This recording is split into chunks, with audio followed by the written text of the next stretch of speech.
जिसे वो देख सकता है। काली अमावस की रात थी। चारों ओर सिवाय हवाएं और शोर के अलावा कुछ भी नहीं था। राजन को आज घर लौटने में देर हो गई थी। रात के सन्नाटे को वो अपनी साइकिल से चीरता हुआ चला जा रहा था। वह गांव की नदी तक पहुंचा ही था कि तभी उसे नदी के पास एक काला साया दिखाई दिया, जो नदी के किनारे पानी को घूरे जा रहा था। इतनी रात को नदी के पास देखकर राजन के ना जाने क्यों रोंगटे खड़े हो गए। उसे ऐसा महसूस हुआ मानो उसके पैर साइकिल के पैडल पर जम गए हो। राजन कपकपाते हुए होठों से बोला, कौन है वहां पर? राजन ने इतना बोला ही था कि अचानक वो साया बिजली की रफ्तार से दौड़ता हुआ राजन के नजदीक आ गया। राजन की नजर जैसे ही उस साये पर पड़ी, उसके हलक से एक भयानक चीख निकल गई। इस घटना के 1 महीने बाद अर्जुन का सारा ध्यान ड्राइविंग पर था। उसकी पत्नी शिखा कार में ड्राइविंग सीट के बगल में बैठी हुई एक मैगजीन पढ़ रही थी। शिखा ने मैगजीन रखकर अर्जुन की ओर देखकर कहा, और कितनी दूर रह गया है तुम्हारा गांव अर्जुन?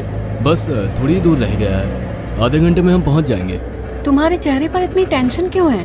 टेंशन क्यों नहीं होगी शिखा, मैंने अपनी माँ को बगैर बताए तुमसे लंदन में शादी जो कर ली। पता नहीं माँ तुम्हें देखकर कैसे रिएक्ट करेगी। डोंट वरी अर्जुन, मुझ पर भरोसा रखो। तुम्हारी माँ को मनाने की जिम्मेदारी मेरी है। आई होप शिखा ऐसा ही हो। यकीन मानो, अगर ऐसा हुआ ना तो मेरे ऊपर से एक बहुत बड़ा बोझ उतर जाएगा। अब मुस्कुरा भी दो यार। अच्छा, तुम बता रहे थे कि गांव में तुम्हारी बहुत बड़ी हवेली बनी हुई है। कुछ बताओ ना अपनी हवेली के बारे में। अरे 15 मिनट में हम वैसे भी पहुंचने वाले हैं, तुम खुद देख लेना। कुछ ही देर में अर्जुन अपने गांव वीरपुर अपनी हवेली में खड़ा हुआ था। अर्जुन की मां अर्चना देवी अर्जुन के स्वागत के लिए हवेली के बाहर खड़ी हुई थी। अर्जुन ने दौड़कर अपनी मां के पैर छुए और डरते हुए बोला, ये शिखा है माँ, मेरी पत्नी। हम दोनों ने लंदन में शादी कर ली। अर्जुन की बात सुनकर अर्चना देवी मुस्कुराकर बोली, कोई बात नहीं बेटा, एक ना एक दिन तो तुझे शादी करनी ही थी।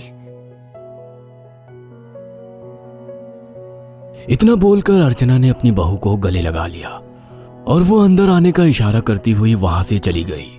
अर्जुन को अपनी माँ का यह बिहेवियर देखकर बहुत ज्यादा हैरत हुई। उसे उसकी माँ इस बार बहुत बदली हुई सी लगी। अर्जुन पूरे 10 साल बाद लंदन से आया था। अर्जुन उन्हीं ख्यालों में खोया हुआ था कि उसके कानों में उसकी पत्नी शिखा की आवाज टकराई। अब क्या बाहर ही खड़े रहने का इरादा है क्या? अंदर नहीं चलोगे? कौन से ख्यालों में गुम हो गए?